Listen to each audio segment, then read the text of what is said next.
CM ಬದಲಾವಣೆ ಬೆಂಕಿಯ ಜೊತೆಗೆ ವಾಲ್ಮೀಕಿ ನಿಗಮದ ಹಗರಣದ ಕೆಲಸ ಸಿಎಂ ಕುರ್ಚಿ ನೋಡುತ್ತಾ ಅಷ್ಟು ಸ್ವಾಗತ ಸರ್.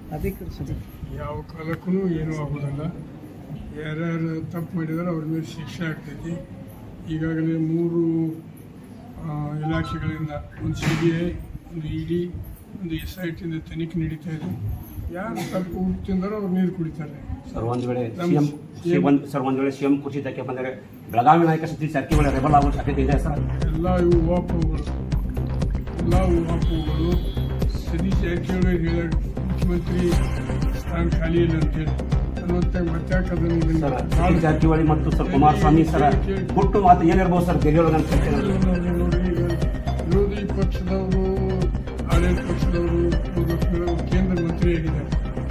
ಕೇಂದ್ರ ಮಂತ್ರಿ ಆಗೋದು ಭೇಟಿ ಆಗೋದು ಸ್ವಾಭಾವಿಕ. ಅದು ಯಾರಾದ್ರು ನಾಳೆ ಇನ್ನೇನು ಬಂದ ಗದಿಗೋಡು ಭೇಟಿ ಆಗೋದು ಸರ್, ಭೇಟಿ ಆಗ್ಬಾರ್ದು ಸರ್. ಏನೋ DCM ಸ್ಥಾನ ಕ್ರಿಯೇಟ್ ಮಾಡ್ತಾರೆ ಅಂತ ಆ ಮಟ್ಟದೊಳಗೆ ನಾನು ಇನ್ನೂ ವಿಚಾರ ಮಾಡಿಲ್ಲ. ಮತ್ತು ಅದು AICC ಅವ್ರ ಕೆಲಸ, ನಮ್ಮ ನಾಯಕರ ಕೆಲಸ. ಅದರೊಳಗೆ ನಾವ್ಯಾಕೆ ಅಂತ ತೋರಿಸ್ಕೊಂಡು ಅವರಾಗಿ ಪ್ರಶ್ನೆ ಇಲ್ಲ. AICC ಅವ್ರು ನಿರ್ಧಾರ ಸರ್. ಮೂಡಾದ ಬಗ್ಗೆ BJP ಅವ್ರು ಅಪರಿಸ್ತಾರೆ ಅದೆಲ್ಲ ಸೋಮವಾರ ದಿವಸ ಪ್ರಾರಂಭ ಆಗ್ತೈತಿ.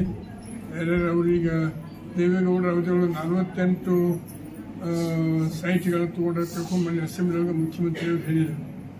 ಅವೆಲ್ಲ ಯಾರ್ಯಾರು ಏನಾದ್ರು ಹೊರಬೀಳ್ತಾವೆ. ಯಾರು ಕಾನೂನುಬದ್ಧವಾಗಿದೆ ಅವ್ರು ಕಾನೂನು ಚೌಕಟ್ಟಿನೊಳಗೆ ಇರ್ತಾರೆ. ಯಾರು ಕಾನೂನು ಮೀರಿ ಅವನ್ನ ಗೊತ್ತಿದ್ದಾರೋ ಅವ್ರಿಗೆಲ್ಲರಿಗೂ ಏನು ಕಾನೂನು ಕ್ರಮ ಕೈಗೊಳ್ತೈತಿ. ವಿಧಾನಸಭೆ ಉಪಸಮರ ಬಗ್ಗೆ ಸರ ಎಲ್ಲರೂ ಉಪಸಮರ ಏನು ಉಪಚುನಾವಣೆ ಬರ್ತಾವೆ ನೋಡ್ರಿ. ರಾಜ್ಯದಲ್ಲಿ 5 ಗ್ಯಾರಂಟಿಗಳನ್ನು ಕೊಟ್ಟಿವಿ. 5 ಗ್ಯಾರಂಟಿ ತೊಗೊಂಡವ್ರಿಗೂ ಅರಿವು ಇರ್ತೈತಿ.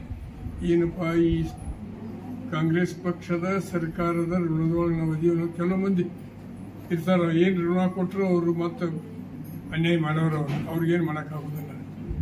ಅಂಥವ್ರಿಗೇನೆ ಈಗ ಏನೇನು ತೊಗೊಂಡಿದ್ದಾರೆ ಅವ್ರು ನಿಶ್ಚಿತವಾಗಿ ಈ ಸರಿ ಮೊನ್ನೆ ಪಾರ್ಲಿಮೆಂಟ್ನೊಳಗೆ ಸ್ವಲ್ಪ ವೋಟ್ ಕಡಿಮೆ ಹಾಕಿರ್ಬೋದು. ಈ ಸರಿ ಹಂಗಾಗೋದಿಲ್ಲ. ಉತ್ಸವ ನೋಡಿ ನಾವು 3 ಗೆಲ್ತೇವೆ.